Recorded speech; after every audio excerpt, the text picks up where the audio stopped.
이 시간에는 야고보서 1장 5절 본문을 중심으로 놀라운 지혜를 주시는 하나님이라는 제목으로 말씀의 은혜를 나누겠습니다. 본문 말씀입니다.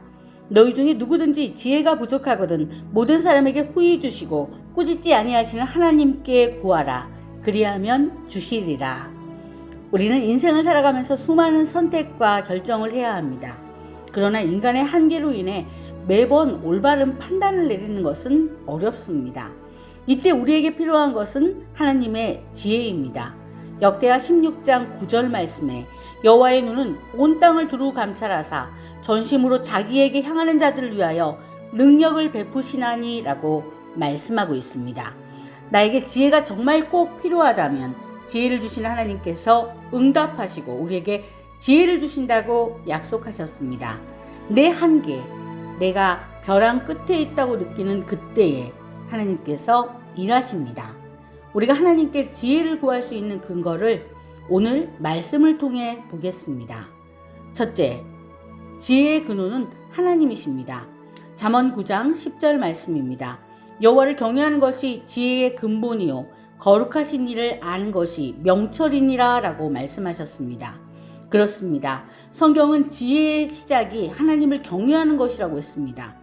인간의 지식과 경험은 한계가 있지만 하나님의 지혜는 완전하고 무한합니다.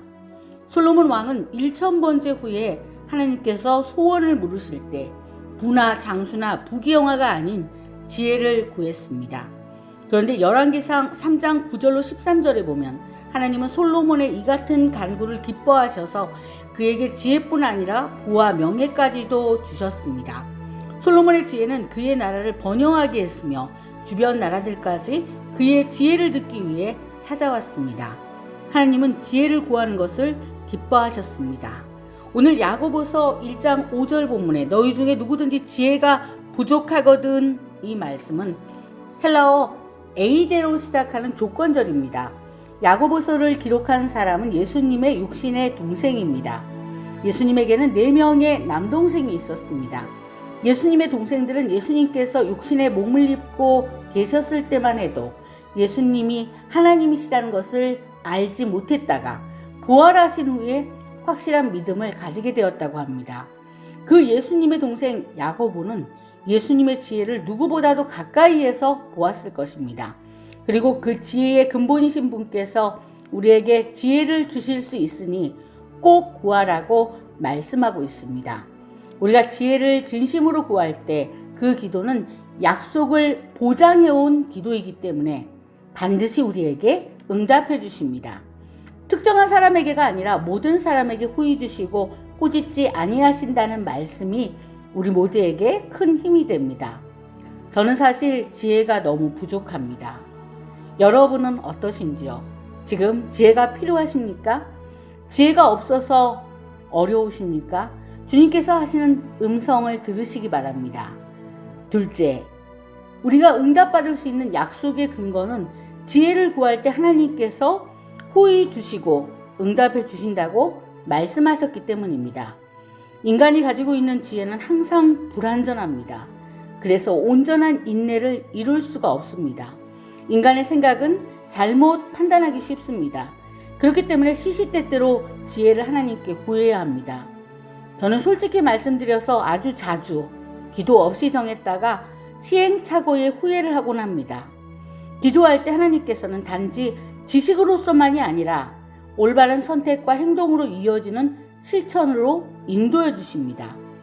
다니엘은 바벨론 포로로 잡혀갔을 때에도 하나님의 지혜를 매 순간 구했습니다. 다니엘 2장 17절로 19절 말씀에 보면 그는 왕이 꾼 꿈을 해석할 때 인간의 지식으로는 할 수 없다는 것을 즉시 인정하고 무엇보다 먼저 하나님께 지혜를 구했습니다. 하나님께서는 다니엘의 기도를 들으시고 그 꿈의 의미를 알려주셨습니다. 그리고 어떤 일이 일어났나요? 다니엘은 하나님의 지혜로 인해 바벨론에서 높은 지위에 오르게 되었고 그가 받은 지혜는 하나님의 영광을 드러내고 하나님을 찬양하는 놀라운 통로가 되었습니다. 이렇게 하나님께서 주시는 지혜는 세상의 지혜와 차원이 다릅니다. 하나님께 지혜를 구하면 하나님의 뜻을 분별하게 되고 올바른 결정을 내리게 도와주십니다. 이 땅을 살 때 꼭 필요한 것은 올바른 분별 속에 지혜를 갖는 것입니다. 그 지혜를 소유하시는 저와 여러분이 되시기를 예수님의 이름으로 축복합니다. 셋째, 하나님께서 주시는 지혜는 선한 열매가 있다는 것입니다. 야고보서 3장 17절 말씀입니다. 오직 위로부터 난 지혜는 첫째 성결하고 다음에 화평하며 관용하며 양순하며 긍휼과 선한 열매가 가득하고 편견과 거짓이 없느니라. 아멘. 인간은 늘 한계를 경험합니다. 그리고 그 한계 상황에서 누군가의 도움이 필요한 것이 우리의 인생입니다. 그런데 사람은 그 도움을 줄 수 없습니다.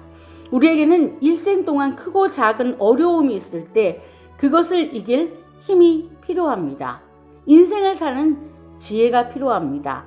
낙심에 빠진 사람들을 일으켜 세울 수 있는 지혜의 언어가 꼭 있어야 합니다.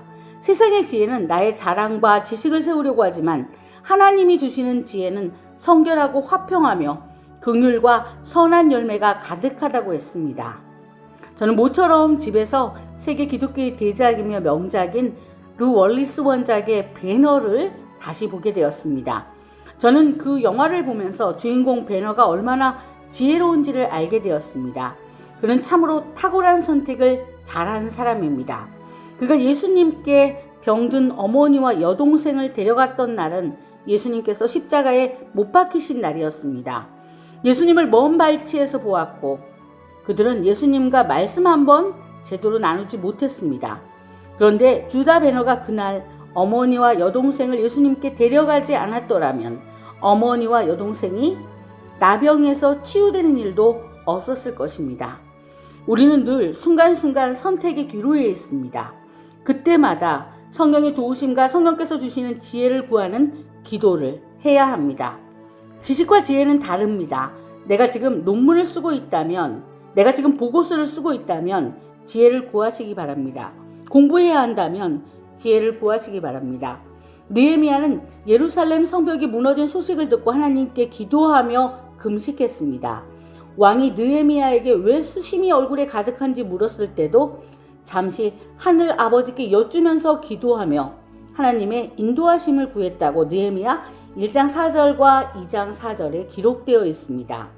하나님은 느헤미야에게 성벽을 재건할 지혜와 능력을 주셨고 그의 리더십 속에 성벽은 52일 만에 완성되었습니다. 사랑하는 여러분, 우리는 지혜의 근원이신 하나님께 꼭 구해야 합니다. 야고보서 1장 5절 오늘 주신 말씀, 그 본문 말씀에 누구든지 지혜가 부족하면 주신다고 약속하셨습니다. 우리의 부족함을 인정하고 하나님께 지혜를 구할 때 하나님은 기꺼이 우리에게 지혜를 선물로 주십니다. 이때 생각난 것이 미국에 계신 원종수 목사님, 의사이시면서 또 목회를 하시는 원종수 목사님이 생각났었는데요. 그 간증은 참으로 귀하고 정말 멋진 간증입니다. 이사야 11장 2절에도 여호와의 영, 곧 지혜와 총명의 영에 대해서 말씀합니다. 지혜를 얻기 위해서 우리는 믿음의 선진들처럼 간절히 기도해야 합니다. 호의 주시고 꾸짖지 아니하시는 하나님께서 분명히 주실 것입니다. 지혜를 주신다는 것은 바로 하나님의 약속이기 때문입니다. 말씀을 정리합니다. 우리는 인생을 살아가며 크고 작은 선택을 해야 하는 순간마다 하나님께서 주시는 지혜가 필요합니다. 오늘도 그리고 새롭게 시작되는 한 주도 하나님께 모든 일에 지혜를 구하며 그 지혜로 우리의 삶의 모든 순간순간이 인도받기를 간절히 소망합니다.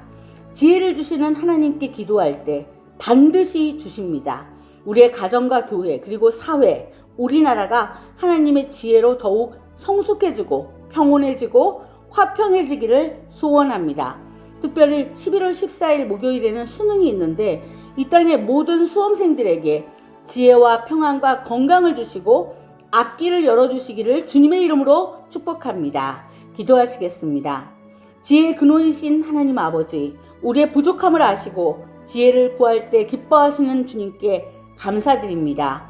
우리가 매 순간마다 하나님의 지혜를 구하며 올바른 결정을 내리게 하시고 그 지혜로 하나님께 영광 돌리는 삶이 되게 하여 주시옵소서. 호의 주시고 우리에게 부어주실 우리 주 예수님의 이름으로 간절히 기도드립니다. 아멘.